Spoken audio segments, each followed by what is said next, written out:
A relação que o Brasil deve estabelecer com a Venezuela, e eu quero dizer que essa não é só a posição do Itamaraty, é a posição do presidente e a minha posição em particular, não é uma relação de afinidade ideológica com tal ou qual presidente, mas é uma relação de Estado a Estado, com Estado, né? Ontem nós recebemos no Rio de Janeiro, no São Paulo, perdão, o presidente Uribe, que não pode ser qualificado no mesmo espectro político-ideológico que o presidente Chaves. No entanto, as relações nossas com a Colômbia são as mais fluídas possíveis, né? E as minhas relações pessoais com o presidente Uribe são as melhores possíveis. E as relações com o presidente Hugo Chávez? Ele é uma figura um pouco polêmica, enfim, o presidente Lula é muito questionado, o senhor também aqui, porque se dá bem com Chávez, aí há setores que desconfiam, então, que vocês apoiam o fechamento de órgãos de imprensa, só que aqui o Lula nunca fez nada disso, né? Mas fica essa desconfiança no ar. Qual é o limite da relação de vocês com o Hugo Chávez? Como é que é isso? Vocês conversam sobre esses temas espinhosos? Conversamos. E manifestam o desagrado do Brasil com isso? Evidentemente, sempre no respeito que nós devemos ter um chefe de Estado, né? Mesmo sendo uma pessoa com grande... que tem, em relação ao presidente Lula, um afeto muito grande, uma proximidade muito grande, coisa que o presidente Lula, inclusive, não faz segredo, já manifestou publicamente, inclusive de forma muito enfática no encontro que nós tivemos com o presidente Obama e todos os presidentes da América do Sul, né? Mas eu quero lhe dizer isso, quer dizer, nós temos procurado pautar a nossa orientação em matéria de política externa fundamentalmente pela defesa dos interesses do país. E a defesa dos interesses do país, ela se confunde em grande medida também com um projeto de integração sul-americana. Nós estamos absolutamente convencidos que o Brasil, ainda que seja um grande país, ainda que tenha enormes recursos, ainda que esteja vivendo um momento importante, com grande projeção internacional, poderá ter muito mais se ele comparecer nesse mundo multipolar que está se formando, né, com os seus países vizinhos. E mais ainda, nós não podemos ser uma área de desenvolvimento e de prosperidade cercada por países que têm dificuldades econômicas, sociais e, portanto, que terão instabilidade política. Por isso, nós temos responsabilidades também em relação a esses países. Quando o senhor fala em responsabilidades, como o Brasil avalia e como o Brasil pode atuar nesses países que o senhor citou agora, Venezuela, Bolívia, Equador e também Argentina, nessa onda contra a imprensa, contra a liberdade de expressão e contra a mídia eletrônica? Como é que o Brasil pode atuar e como é que o Brasil pode aconselhar? O Brasil pode atuar, em primeiro lugar, pelo seu exemplo. Essa é a primeira coisa. Em segundo lugar, eu não gostaria de entrar de forma minudente na análise dessas questões. Eu não sei qual é a sua avaliação sobre a nova lei de imprensa na Argentina. Eu conheço outras avaliações, entende? Então, se eu estiver aceitando a avaliação A, B ou C, eu vou estar ou tomando partido do governo ou partido da oposição num tema que é um tema extremamente polêmico, né? Que significa concretamente a luta contra os monopólios, de um lado, por outro lado, o que isso significa de intervenção do Estado, etc, etc. Então, eu acho o seguinte, cada país tem, no âmbito do funcionamento democrático, tem os instrumentos pelos quais ele pode resolver. Eu acho que o que o Brasil pode oferecer a outros países em temas imateriais, por assim dizer, que são os temas da política, é o seu exemplo. O seu exemplo. E eu acho que isso ele tem oferecido. Isso ele tem oferecido. Nós temos instituições que funcionam. O Brasil é uma espécie de mediador, né, de árbitro das brigas entre os vizinhos. Esta semana, o presidente Lula teve com o presidente Uribe, né, da Colômbia.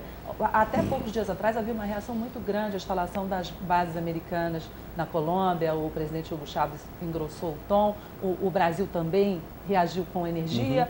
Mas parece que agora a coisa se desfez e está tudo bem? Vocês não têm mais receio dessas bases lá? Não, sempre teve tudo bem. A única coisa que o Brasil pediu e continua reiterando é que nós queremos garantias formais sobre a utilização dessas bases. Ponto. É isso. Nada mais, nada menos. Nós não temos exercido a função, nós não queremos nos atribuir uma função de liderança ou de mediação, né, porque isso é uma coisa que só se desempenha quando se é solicitado, né? Muitas vezes você não é como briga na casa do seu vizinho, né?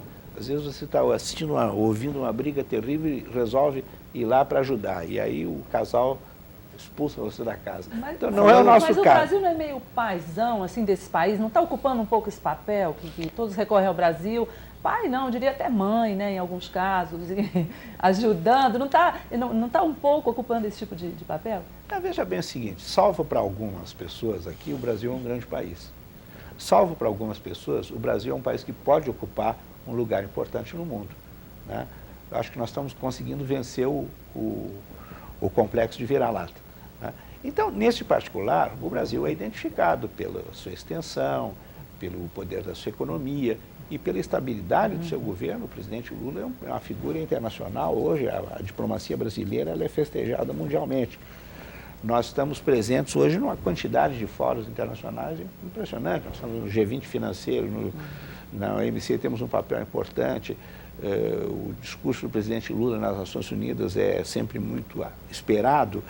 Nós vamos ao G8, nós estamos no IBAS, enfim. Tá? Agora, gente, o nosso primeiro bloco, o tempo está esgotado. Sei. Vamos deixar para o segundo bloco, a gente vai continuar conversando sobre esse assunto, sobre esse papel do Brasil, que tem sido importante também no caso de Honduras, né? Está abrigando lá o presidente Zelaya, né?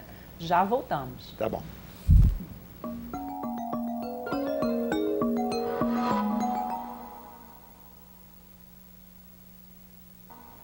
O 3-1 está de volta. Hoje entrevistando o professor Marco Aurélio Garcia, assessor especial da Presidência da República. Participam da entrevista Eliane Cantanhede, da Folha de São Paulo, e Roberto Maltic, da TV Brasil. Nós temos agora uma pergunta das ruas para o professor. O Brasil deveria ter interferido na crise de Honduras? E aí, professor? Bem, o Brasil participou de uma instância multilateral, que foi a Organização dos Estados Americanos, pedindo que fosse restabelecido o presidente Zelaya nas suas funções de presidente constitucional do país. E depois recorreu às Nações Unidas quando houve uma ameaça à soberania da Embaixada Brasileira, solicitando e tendo sido atendido uma reunião do Conselho de Segurança da ONU.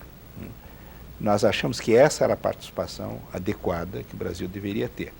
O Brasil foi posto mais na berlinda nos acontecimentos de Honduras depois que o presidente Zelaya pediu abrigo na nossa embaixada. Isso aí foi uma fria para o Brasil?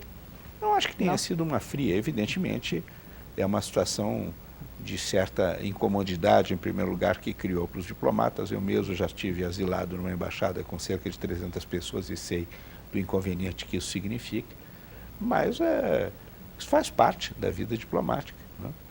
Faz parte. Os diplomatas sabem muito bem que a embaixada não é só um lugar para recepções, encontros políticos, é também, em determinado momento, como parte do território brasileiro, um lugar onde se pode dar acolhida a determinadas situações. Agora, professor, eu queria voltar um pouquinho ainda ao nosso primeiro bloco, quando a gente estava falando da participação do Brasil e desse novo papel de liderança que o Brasil vem crescentemente ocupando. Mas, no caso específico da Colômbia, o Brasil não foi bem sucedido, porque o Brasil pediu garantias, como o senhor mesmo lembrou, garantias de que as bases que são usadas pelos Estados Unidos na Colômbia não tivessem, um alvo maior, de que não seriam americanas, pediu garantias formais que não foram dadas pela Colômbia. O Brasil também pediu a mesma garantia para os Estados Unidos e os Estados Unidos também não deram essas garantias. O Brasil tentou fazer um texto mais firme contra as bases na Unasul e não conseguiu. E, por fim, o presidente Lula anunciou publicamente numa reunião internacional que promoveria uma reunião entre o Obama e os presidentes da região e também nada aconteceu. Ou seja, nesse caso específico, a posição do Brasil e a atuação do Brasil foram muito insignificantes. Em primeiro lugar, eu discordo da sua avaliação, porque o presidente Uribe diz que está disposto a dar conhecimento tão logo esteja concluído do acordo entre os Estados Unidos e a Colômbia.